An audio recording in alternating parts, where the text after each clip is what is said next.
이제 하나님께서 우리들에게 주시는 말씀은 마태복음 2장 13절에서 23절 말씀입니다. 마태복음 2장 13절에서 23절 말씀 우리 찾으셨으면 한 목소리로 같이 읽겠습니다. 그들이 떠난 후에 주의 사자가 요셉에게 현몽하여 이르되 헤롯이 아기를 찾아 죽이려 하니 일어나 아기와 그의 어머니를 데리고 애굽으로 피하여 내가 네게 이르기까지 거기 있으라 하시니 요셉이 일어나서 밤에 아기와 그의 어머니를 데리고 애굽으로 떠나가 헤롯이 죽기까지 거기 있었으니 이는 주께서 선지자를 통하여 말씀하신 바 애굽으로부터 내 아들을 불렀다 함을 이루게 하심이라. 이에 헤롯이 박사들에게 속은 줄 알고 심히 노하여 사람을 보내어 베들레헴과 그 모든 지경 안에 있는 사내 아이를 박사들에게 자세히 알아본 그 때를 기준하여 2살부터 그 아래로 다 죽이니 이에 선지자 예레미야를 통하여 말씀하신 바 라마에서 슬퍼하며 크게 통곡하는 소리가 들리니 라헬이 그 자식을 위하여 애곡하는 것이라. 그가 자식이 없으므로 위로받기를 거절하였도다 함이 이루어졌느니라. 헤롯이 죽은 후에 주의 사자가 애굽에서 요셉에게 현몽하여 이르되 일어나 아기와 그의 어머니를 데리고 이스라엘 땅으로 가라. 아기의 목숨을 찾던 자들이 죽었느니라 하시니 요셉이 일어나 아기와 그의 어머니를 데리고 이스라엘 땅으로 들어가니라. 그러나 아켈라오가 그의 아버지 헤롯을 이어 유대에 임금됨을 듣고 거기로 가기를 무서워하더니 꿈에 지시하심을 받아 갈릴리 지방으로 떠나가 나사렛이란 동네에 가서 사니 이는 선지자로 하신 말씀에 나사렛 사람이라 칭하리라 하심을 이루려 함이러라. 아멘. 이제 윤지훈 목사님 나오셔서 말씀 전해주시겠습니다. 네, 안녕하세요. 반갑습니다. 저는 한국에 그것도 경기도 안산에서 44년 만에 처음으로 미국을 와본 윤지훈 목사라고 합니다. 반갑습니다. 처음 미국에 와봤다는 이야기가 굉장히 중요해요. 44년 만에 미국에 처음 와봤는데 이렇게 많은 것들에 놀랍기도 하고 특별히 어젯밤에 자는데 총소리가 들리더라고요. 그래서 와 하면서 이렇게 긴장하면서 이렇게 깼다가 다시 잠들기도 했는데 여러분들 보세요. 제가 총소리가 들렸습니다 했더니 놀라시는 분이 아무도 없으시잖아요. 역시 네, 이 어떤 삶을 이곳에서 살아내셨을지 상상해보면서 이민사회에서 이곳에서 정착하시기까지 얼마나 여러분들 대단한 삶을 살아내셨을까라는 것을 방금 저는 확인했습니다. 총소리가 들렸다 그럼 한국에서 난리가 나거든요. 아시겠지만 네, 목사님께도 말씀드렸더니 뭐 아무렇지도 않게 뭐 총소리 자장가로 이렇게 들으시면서 주무시고 위에 헬기가 하늘에서 막 떠다니는데 그죠? 범죄자들 잡으러 떠다닌다고 하는데 그때는 빨리 잡혀라 이러면서 주무신다고 하시는데 여러분들 참 이곳에서의 삶이 어땠을지 감히 제가 조금 상상을 한번 해봤습니다. 사실 오늘 여러분들과 함께 저는 긴장과 불안의 밤에도 하나님은 함께 하신다라는 제목으로 좀 말씀을 전하고 싶은데요. 하기 전에 제가 안산에서 어떤 사역을 하고 있는지 좀 간단하게 소개하고 시작해 볼까 합니다. 저는 경기도 안산에서 시냇가에 심은 교회라고 하는 교회를 개척했고요. 2020년도에 기도초로 시작해서 2021년도에 교회를 설립했습니다. 처음에 한 5명 정도의 성도들과 함께 교회를 시작했는데요. 제 아내입니다. 카페에서 저렇게 조그만 카페를 운영하면서 부교육자 생활을 한 18년 정도 했는데 마치고 나서 교회를 개척해야지 라는 마음으로 교회를 시작했습니다. 그리고 이게 첫 번째 사진이에요. 저희가 처음 이제 카페라고 하는 저 공간에서 예배를 드릴 때 사진인데 한 가지 이 사진에 재미난 특징이 있습니다. 뭐가 보이세요? 강아지가 있죠 여기. 어떻게 개와 함께 예배를 드려? 그래서 저희도 처음에는 저 강아지 한 마리 여러분들 물론 이제 개척 해보셨잖아요. 우리 처음에 개척할 때 강아지 한 마리가 얼마나 귀한지 아세요, 여러분들? 저희 개척 멤버입니다. 우디라고 하는 강아지인데 물론 한 2주 정도 같이 예배드리고 나중에는 제가 설교할 때 하도 제 발을 핥아서 나중에 이제 데리고 나갔어요. 근데 이제 저렇게 청년들과 함께 교회를 시작했고요. 저희는 저렇게 카페 공간에서 테이블에 올려놓고 함께 저렇게 예배를 드렸습니다. 넘겨주시겠어요?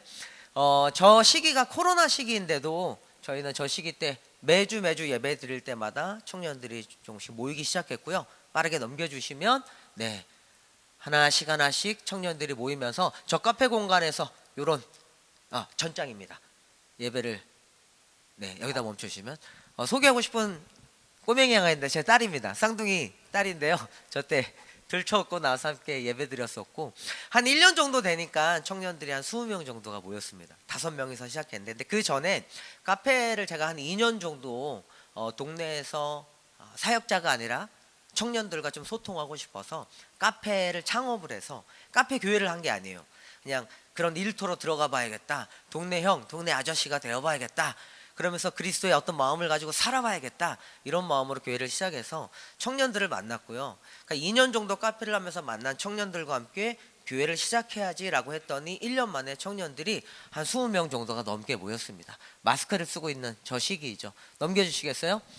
그리고 시간이 더 지나서 지금은 저희 교회가 약 한 130명 정도가 모였어요.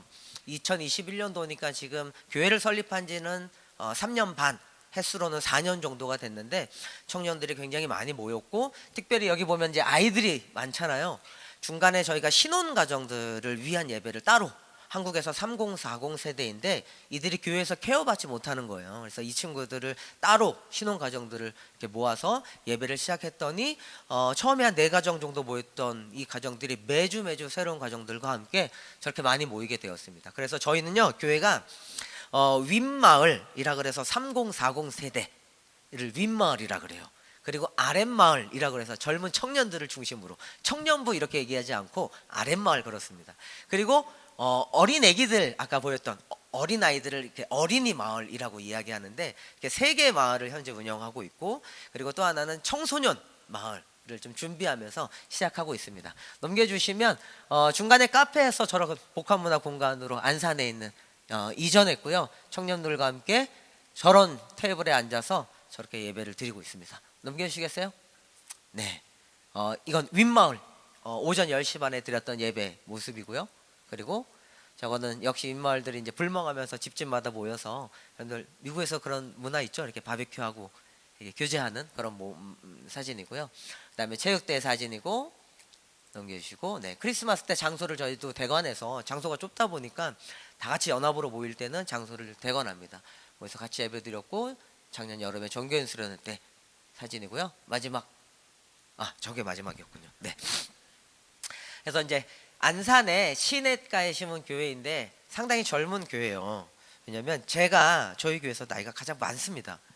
그래서 올해 81년생 44살인데요. 저희 교회에서 나이가 가장 많아요. 제가 그리웠던 게 하나 있었어요. 청년들과 목회하면서 그리웠던 게 뭔지 아세요? 우리 권사님들의 기도 소리가 너무 그리웠습니다. 새벽에 함께 교회를 깨우시면서 교회를 위해서 기도해 주셨던 권사님들의 기도 소리가 전 너무 그리운 거예요. 그렇게 청년들과 함께 그런 어떤 기도에 하나님 앞에서 몸부림쳤던 시기들을 막 그리워하는데 그런 어떤 기도하는 분들을 좀 만나고 싶은데요 라고 하나님께 기도드렸더니 최근에 그래도 좀 젊으세요. 50대 중반 정도 되시는 부부 집사님 한 분이 저희 교회도 등록하셔서 교회 따뜻한 어른으로 함께 하고 계십니다. 안산에 시냇가에 심은 교회고요. 여러분들 생각나시면 또 저희 교회 위해서 한번 기도해 주시면 감사하겠습니다. 감사합니다. 네, 제가 오늘 여러분들과 나눌 말씀은 긴장과 불안의 밤에도 하나님은 함께 하신다라는 건데요. 저는 43살에 그러니까 재작년이죠. 42살이구나. 벌써 재작년이 됐네요. 그러니까 횟수로 치면 1년 3개월 정도밖에 안 되는데요. 나이가 들어서 면접이라는 것을 한번 본 적이 있어요. 혹시 40대가 넘어서 여러분들 면접 보신 적 있으세요? 이제 학교에서 이제 제가 강의를 하고 학교에서도 교목으로 활동을 하고 있는데 어떻게 우리 최유성 목사님이 또 이렇게 좀 추천을 해주셔서 학교에서 겸임 교수로서 이렇게 재직을 할 수 있는 어떤 기회가 주어져서 면접을 봐야 되기 때문에 이제 그 면접을 볼 시간이 있었습니다. 근데 이제 40대가 넘어서 본 면접은 처음이었어요.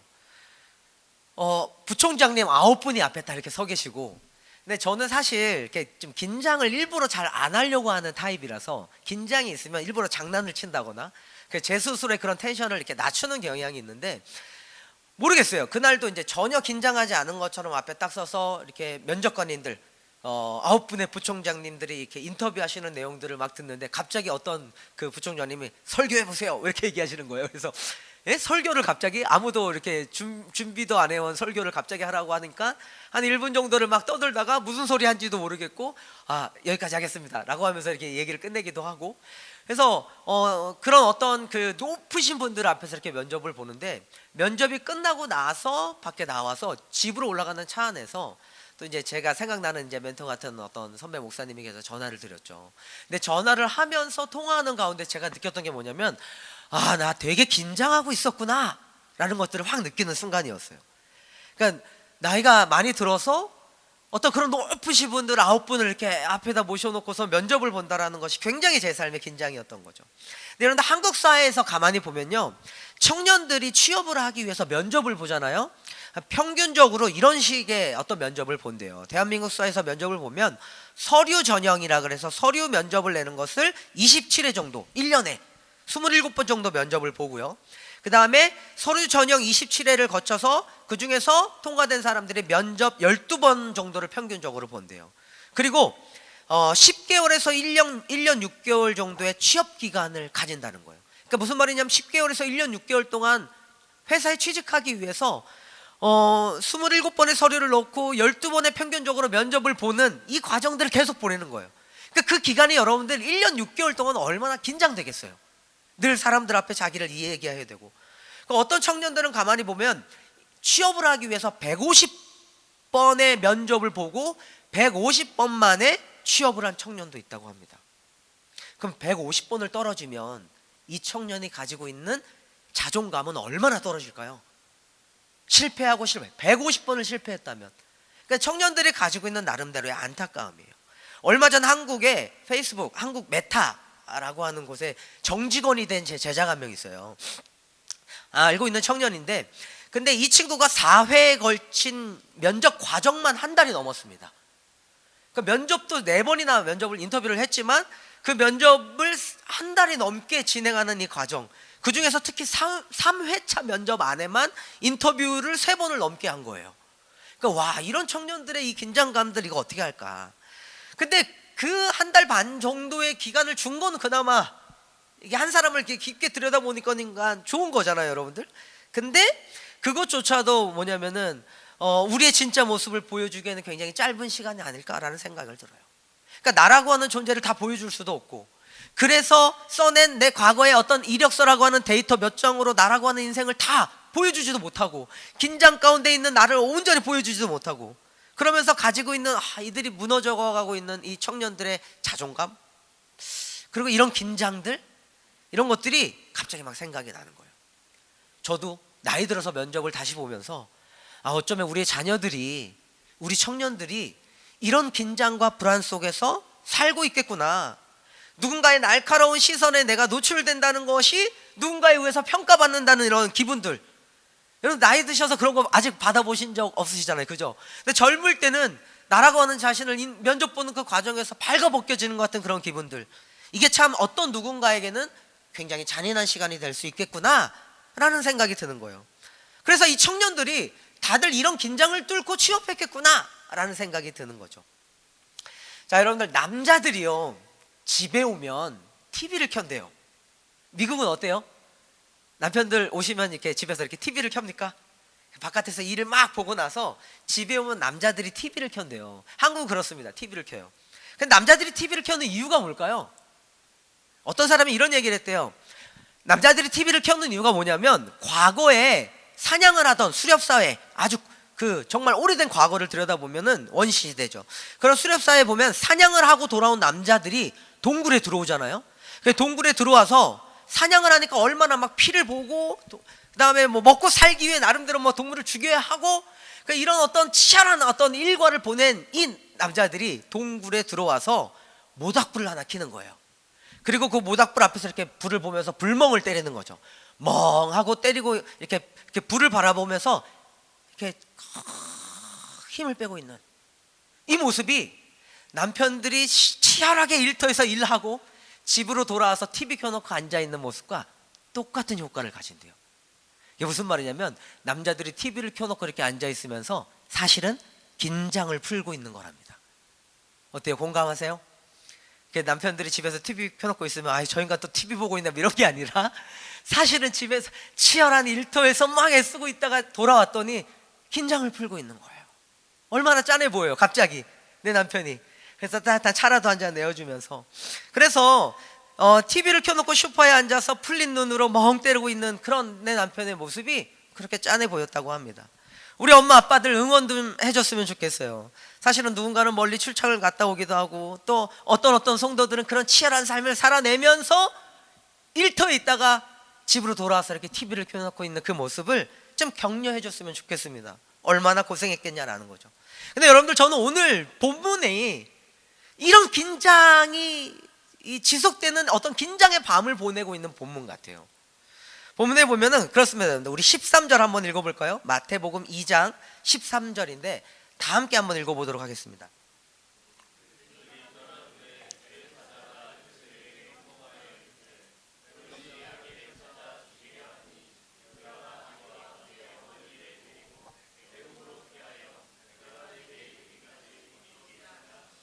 여러분들, 아기 예수님이 태어났습니다. 얼마나 축하받아야 될 밤이에요. 얼마나 따뜻한 밤이에요. 그래서 동방박사들이 와서 경배까지 했습니다.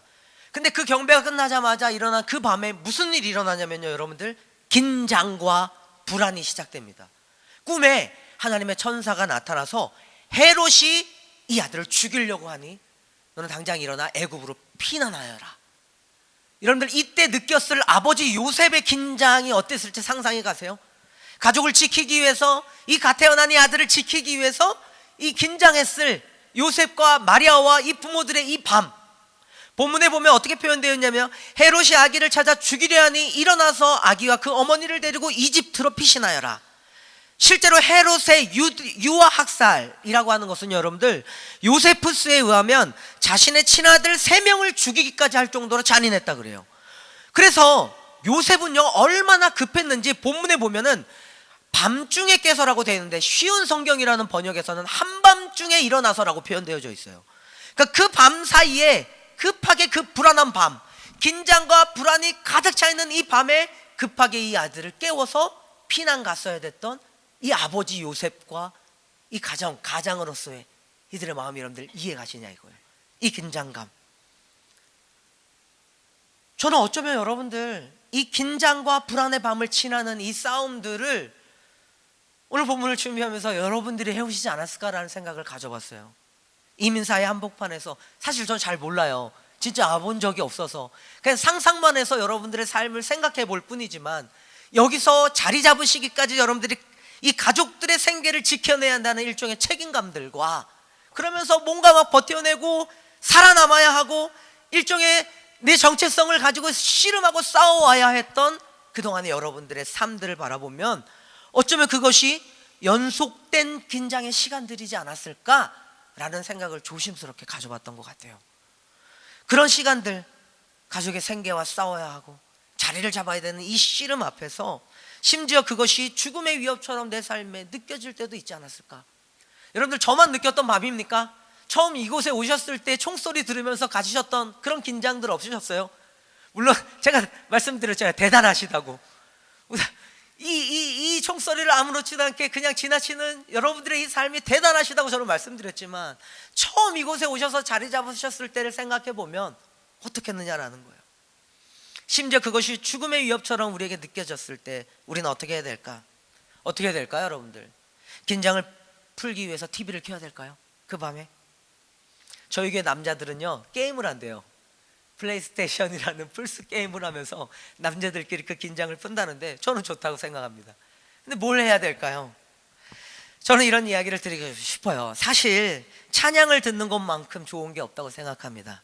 찬양을 듣고 부르는 것. 찬송은 곡조 있는 기도라고 하죠. 여러분들 이 찬송가 아시죠? 주 안에 있는 나에게, 거기에 이런 가사가 있어요. 전날의 한숨 변하여 내 노래 되었네.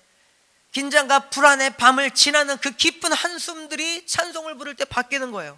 사도행전에 보면 바울도 옥에 갇혔을 때 찬송과 기도의 시간을 가졌다고 합니다. 그래서 옥문이 열렸고 하나님의 역사와 하나님의 뜻을 발견한 것이죠. 여러분들 그렇게 그 세월들을 이겨내시지 않았습니까? 이 긴장 속에서 찬송과 기도를 드려가면서 하나님을 붙잡고 씨름했던 삶의 흔적이 저희 안에 있더라는 거예요. 근데 여러분 생각해 보세요. 찬송과 기도를 드림으로써 하나님께 부르짖고 나아갔더니 하나님께서 우리로 하여금 붙잡게 하시는 게 있었어요. 그게 뭘까요? 하나님의 약속이라는 겁니다. 오늘 보면 15절을 한번 읽어보시겠어요? 함께 15절 읽겠습니다. 시작.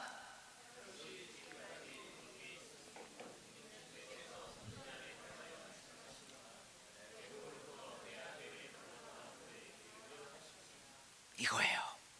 15절에 보면요, 제가 세 번역으로 읽어보면 이것은 주님께서 예언자를 시켜서 말씀하신 바 내가 이집트에서 내 아들을 불러냈다 하신 말씀을 이루려 하는 것이다. 그러니까는 긴장과 불안의 밤이 있었습니다. 요셉은 이 아이가 태어나자마자 어떻게 이 아이를 죽이려고 해? 라고 하는 이 불안 속에서 이집트로 피신했어야 됐어요. 근데 마태는요, 오늘 이 본문에서 이집트로 피신할 수밖에 없는 그 긴장과 불안을 지나는 이 요셉과 마리아와 예수님의 이 삶을 어떻게 해석하냐면요, 그것은 하나님의 뜻을 이루기 위함이야 라고 해석한 거예요. 여러분 귀하지 않습니까? 이루시려는 것이었다. 이루시려는 이 것이다. 애굽으로부터 내 아들을 불렀다 함을 이루려 하심이니라 라고 하는 이 하나님의 말씀. 무슨 말이에요 여러분들? 긴장과 불안의 밤 속에 하나님의 뜻이 있다라고 하는 거죠. 그렇지 않습니까? 긴장과 불안의 밤에도 하나님의 뜻이 있는 거예요. 아, 내 삶에 이런 불안과 긴장이 반복되어지는 내 삶의 이 환경에도 하나님이 나와 함께하고 계시구나, 다 하나님의 뜻이 있구나 라고 하는 것을 확인하는 거죠. 하나님이 그들을 긴장과 불안 속에 그냥 두지 아니하시고 여전히 이루려 하신다는 약속으로 동행하고 계셨던 거예요. 아멘. 아멘. 그렇게 주님이 여기까지 우리를 인도해 오시지 않았습니까? 그런데 이거예요. 그럼 보세요. 하나님이 이루려 하려 하심이다 라는 말씀을 딱 들은 거예요. 그지? 그럼 이제 내 인생 끝났어. 긴장과 불안이 이제는 더 이상 내 삶에 아무 문제가 되지 않아. 그럴까요? 긴장과 불안이 끝이 날까요? 아니요, 그런 것도 아닌 것 같아요. 인생을 가만히 살아보니 저는 권사님 웃어주시는 게 너무 감사한데, 감히 제가 다 알지 못하지만 그 긴 세월을 살아내시면서 가지셨을 깊은 끝없는 불안과 긴장이라는, 내 삶에 이게 해결되어지지 않는 긴장과 불안이라는 게 있지 않습니까 여러분들? 삶은 끝없는 불안과 긴장의 연속인 것 같아요. 오늘 본문도 보면 그래요. 19절을 한번 읽어볼까요? 19절은 이렇게 시작합니다. 19절 함께 읽어보겠습니다. 함께 있습니다. 시작. 헤롯이 죽은 후에 수도. 자, 여러분들 보세요. 헤롯이 죽었습니다. 이 헤롯이 누구예요? 요셉의 아들, 하나님의 아들이죠. 예수님을 죽이려고 했던, 그래서 요셉과 마리아를 위협했던 그 헤롯이 죽었습니다. 그럼 어때요 여러분들? 더 이상 이제 요셉과 마리아와 예수님을 위협하는 긴장과 불안들이 사라져야겠죠. 그렇지 않습니까? 그들을 위협하던 이 긴장과 불안이 죽었습니다. 헤롯이 죽은 뒤에도. 근데 19절 다시 한번 읽어보겠습니다. 시작. 헤롯이 죽은 후에 주의 사자가 애굽에서 요셉에게 현몽하여 이르되, 20절입니다. 시작. 일어나 아기와 그의 어머니를 데리고 이스라엘 땅으로 가라. 아기의 목숨을 찾던 자들이 죽었느니라 하시니, 21절 함께 읽을게요. 시작. 요셉이 일어나 아기와 그의 어머니를 데리고 이스라엘 땅으로 들어가니라. 보세요. 긴장과 불안이 끝난 것 같아요. 근데 아니요, 본문은 그걸 말하고 있지 않아요. 22절 읽어볼까요? 다 함께 22절입니다. 시작.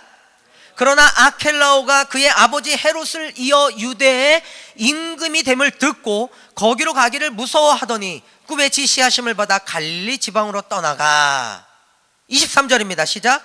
나사렛이란 동네에 가서 사시니 이는 선지자로 하신 말씀에 나사렛 사람이라 칭하리라 하심을 이루리라 함이니라. 여러분 보세요. 헤롯이 죽었습니다. 우리의 삶의 긴장과 불안이 끝난 줄 알았는데 이게 끝난 게 아니더라고요. 헤롯이 죽고 나서 이제 이스라엘 땅으로 돌아가서 이집트에서 나와서 이스라엘 땅으로 돌아가서 살려고 하고 보니까 22절에 보면요. 그러나 아켈라오가 그의 아버지 헤롯을 이어 유대 임금이 됨을 듣고 요셉이 그 이야기를 듣고 또 다른 불안이 생긴 거예요. 왜 아켈라오가 유대를 다스렸다는 얘기를 듣고 요셉은 불안했을까요? 여러분들 이 헤롯 아켈라오는 어떤 사람이냐면 헤롯 왕의 아들이었습니다. 헤롯이 죽고 나서 헤롯 왕이 죽고 나서 BC 4년경이에요. 죽고 나서 세 아들이 유대를 나눠서 통치합니다.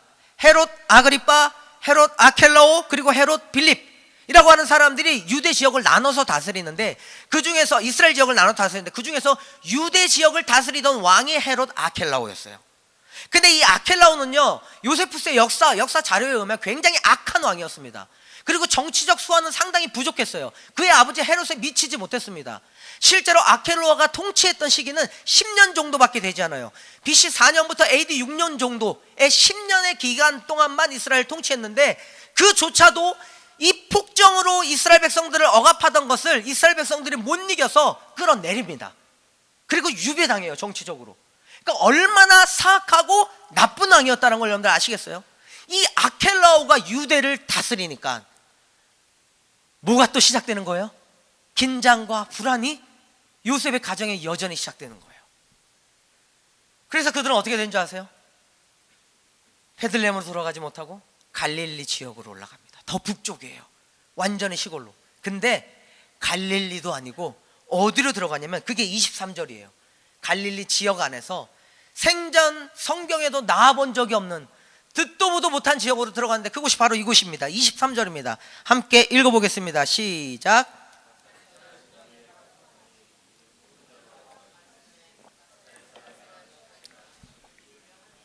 또 여기입니다. 어디에 살게 돼요? 나사렛이라는 동네에 살게 돼요.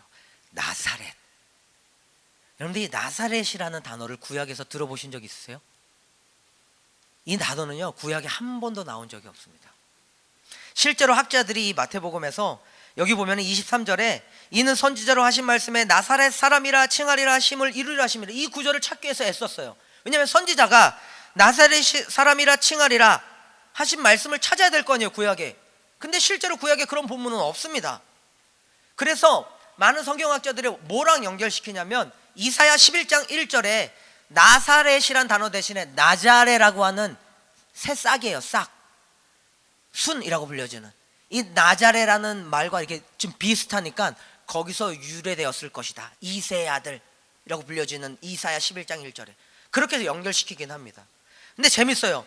한 번도 제가 드리고 싶은 말씀은 뭐냐면 결국에는 요셉과 마리아는 예수님과 함께 이 헤롯 아켈라오라고 하는 악한 왕이 또 죽이려고 하는 그 두려움 때문에 긴장과 불안을 안고 어디로 올라가요? 자신의 고향을 떠나서 갈릴리에 완전히 이름도 들어본 적 없는 시골 마을로 들어가서 나사렛이란 동네에 안착해서 살게 된다고요. 저 보세요 여러분들. 그럼 어때요? 이게 권사님 과연 하나님을 믿는 삶일까요? 이게 과연 하나님을 내 인생의 주인으로 섬기면서 사는 사람들의 라이프 스타일일까요? 이게 과연 예수 믿고 복 받는다고 하는 우리들의 그리스도인들의 삶이냐 이거예요. 고작 이런 삶이 듣도 보도 못한, 어떻게 보면 여러분 보세요, 좀 나쁜 표현일지만 완전 시골로 좌천한 것인데 한 번도 생각해보지도 못한 그 땅으로 여전히 긴장과 불안을 가지고서 우리는 그것을 살게 된 것인데 이게 과연 하나님의 자녀들이 살아내는 삶의 방식이냐 이거예요. 근데 저희는 오늘 본문을 보면서 뭘 보나요? 그 구절이 끝나자마자 이어져 나오는 23절에 이런 말씀이에요. 같이 한번 읽어볼까요? 23절 다시 한번 읽어보겠습니다. 시작. 나사렛이란 동네에 가서 사니 이는 선지자로 하신 말씀에 나사렛 사람이라 칭하리라 하심을 뭐하러 간다고요? 이루려 하심이라. 아멘. 아멘. 이거예요 여러분들. 나는 도저히 이해가 안 가는데 왜 하나님 나를 여기까지 보내셔서 나로 하여금 이런 삶을 사게 하시는지, 왜 긴장과 불안은 내 삶에 끝나지 않는지 도저히 나는 이해가 가지 않는데, 하나님은 그 긴장과 불안의 밤 속에서도 주님의 약속은 우리와 함께 하시면서 우리를 이루어 가시더라고요. 만들어 가시더라고요. 이게 우리 하나님의 역사라는 것을 아니까, 이게 그리스도인들이 사는 삶이라는 것을 아니까 그때 깨닫는 거죠. 아, 이것 때문이구나. 이 긴장과 불안이 사실은 이것을 위함이구나. 지나고 깨닫게 되는 귀한 사실들인 것 같습니다. 사랑하는 우리 부르신 교회 성도 여러분들, 우리 삶에도 이런 지혜가 있기를 간절히 소망합니다. 아멘. 언젠가 마태복음은 이 예수님의 어린 시절을 이렇게 기록하고 있어요. 위험을 피해 정착할 곳을 찾기 어려웠던 이 현실을 우리에게 알려주고 있어요. 아버지 요셉과 어머니 마리아가 가졌을 긴장과 불안을 우리는 깊게 생각해 봤습니다. 예수님이 나사렛 사람이라고 불려졌던 이 과정이 여러분 저에게는 굉장히 마음 깊게 와닿았거든요. 언젠가 우리 예수님은 이런 말씀을 하신 적이 있어요. 새와 여우도 머물 곳이 있지만 나는 머리 둘 곳이 없다. 기억나시죠? 새와 여우도 머물 곳이 있지만 나는 머리 둘 곳이 없다. 이게 예수님의 정처 없음이었습니다. 머리 둘 곳 없으신 주님의 삶이었어요. 예수님의 정처 없음은 태어났을 때부터 시작되었고 십자가에 홀로 달리시기까지 계속된 것이었습니다. 그분은 왜 정처 없이 사셨을까요? 어쩌면 저와 여러분들의 삶과 같은 이 정처 없는 우리의 인생을 누구보다도 헤아려 주시는 분이 정처 없이 머리 둘 곳 없이 사셨던 우리 주님의 삶이지 않았을까라는 생각을 가져봐요. 그러나 긴장과 불안 속에서도 마태가 반복해서 언급하는 것은, 오늘 본문에서 우리가 크게 들어야 될 것은 뭐죠 여러분들? 이루려 하심이라. 하나님이 함께 하신다라는 거죠. 이 말씀 한 구절이 저와 여러분들의 삶의 불안과 긴장을 끝내는 줄로 믿습니다. 아멘. 머리 둘 곳 없어 보이는 우리의 삶의 정처 없음이 끝나는 줄로 믿습니다. 아멘. 그러니까 우리 그렇게 고백하며 살자고요. 그 모든 것에 하나님의 뜻이 있겠지. 여기 계신 분들과 인사해 볼까요? 다 하나님의 뜻이 있겠지. 시작. 제가 영어 되게 못하는데요, 그래도 좋아하는 단어가 하나 있습니다. 여러분들 잘 아실 거예요. 한번 따라해 보시겠어요? God is good all the time. 아시죠? 저보다 더 잘 아시잖아요. 하나님은 항상 우리에게 선하시고 완전하십니다. 아멘. 저는요 저희 할머니 품에서, 기도하는 저희 할머니 품에서 제 신앙을 키웠습니다. 그분이 저에게 가르쳐 주신 것은 이 강대상에서 포대기에 저를 싸서 무릎 꿇고 기도하면서 하나님을 경외하며 사는 것이 어떤 것인지 보여주셨던, 제가 사랑하는 저희 할머니의 품이 있었어요.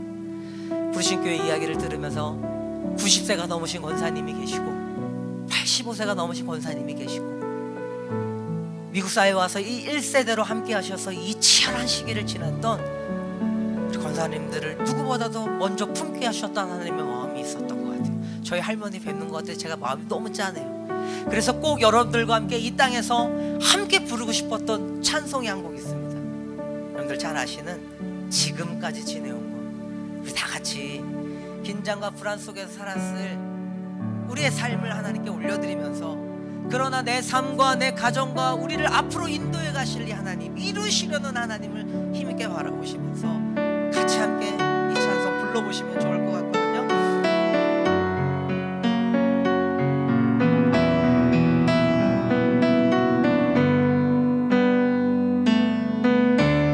이렇게 찬양합시다. 지금까지 지내온 것, 지금까지 지내온 것, 주의 크신 은혜라.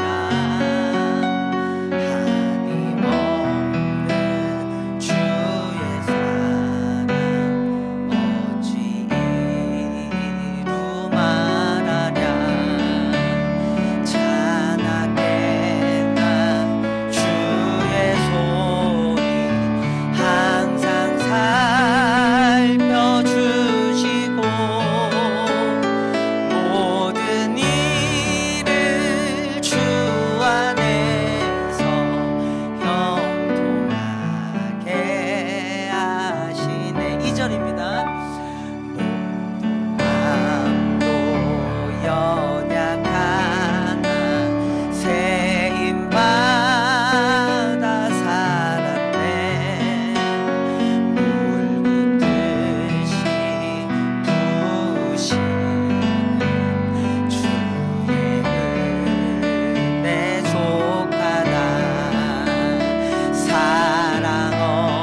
예비하신 나를 위해 예비하신 고향 집에 돌아가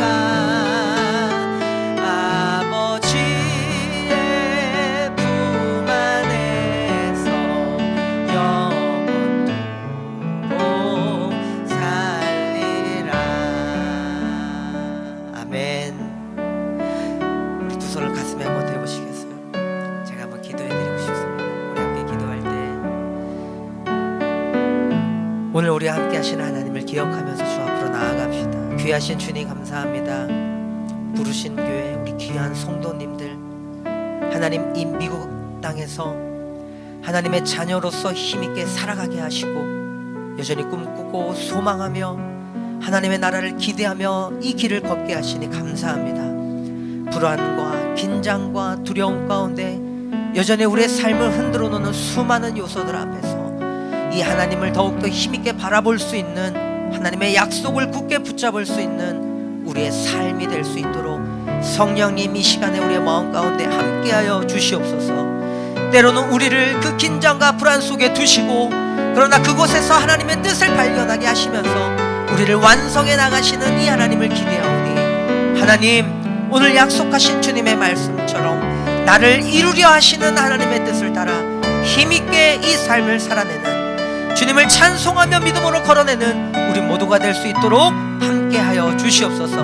오늘 들려진 말씀이 우리에게 큰 위로가 되게 하시고 그 말씀을 붙잡고 다시 한번 힘있게 살아내며 하나님의 나라를 이루는 우리 모두가 되길 소망하오니 성령님 함께하여 주시옵소서.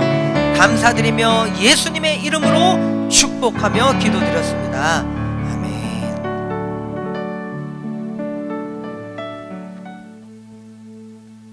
이제는 우리 주 예수 그리스도의 은혜와 하나님 아버지의 크신 사랑과 성령 하나님의 교통 역사하심이 우리의 고통과 불안이 하나님의 계획 아래 있음을 믿으며 하나님께서 이루어 가시는 대로 순종하기로 다짐하는 부르신 교회와 교회에 속한 가정들과 가정의 온 자녀들 위에 이제부터 영원토록 함께 계실지어다. 아멘.